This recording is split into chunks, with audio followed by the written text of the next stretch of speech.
एक दिन गौतम बुद्ध ने एक दुखी व्यक्ति को देखा।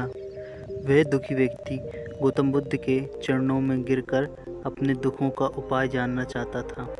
गौतम बुद्ध ने उसे अपने पास बिठाया और बोले, तुम व्यर्थ में ही चिंता कर रहे हो।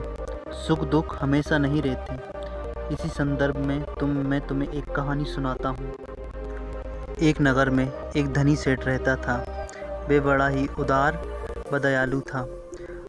जो कोई उसके दर पे आता था वह उसे खाली हाथ नहीं जाने देता था। वह दिल खोलकर उन सब की मदद करता था। एक दिन एक आदमी उसके पास आया। उसके हाथ में एक पर्चा था जिसे वह बेचना चाहता था, जिस पर लिखा था सदा ना रहे। आखिर उस पर्चे को कौन खरीदना चाहता था, लेकिन सेठ ने उसे तुरंत ही खरीद लिया। उसे पगड़ी के एक छोर में बांध दिया। नगर के कुछ लोग सेठ से ईर्ष्या करते थे। उन्होंने राजा से उसकी शिकायत की और राजा ने उसे जेल में डाल दिया। जेल में काफ़ी दिन बीत गए।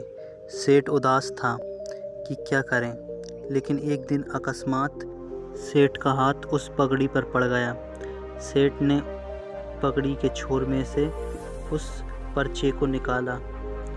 पर्चे को पढ़कर उसकी आंखें खुल गई। उसने मन ही मन सोचा, अरे जब सुख के दिन ना रहे तो दुख के दिन भी ना रहेंगे।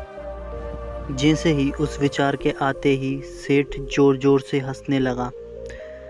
सेठ की हंसी सुनकर पहरेदार को लगा कि सेठ दुख के मारे पागल हो गया है। उसने राजा को खबर दी।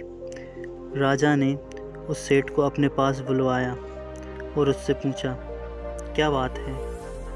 सेठ ने राजा को सारी बात बता दी। सेठ बोला, आदमी दुखी क्यों होता है? सुख और दुख तो जीवन के दो पहलू हैं।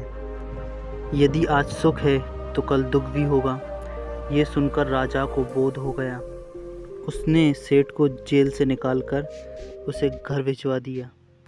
सेठ आनंद से रहने लगा, क्योंकि सेठ को ज्ञात हो गया था कि सुख के दिन के साथ दुख भी ज़्यादा दिन नहीं रहता।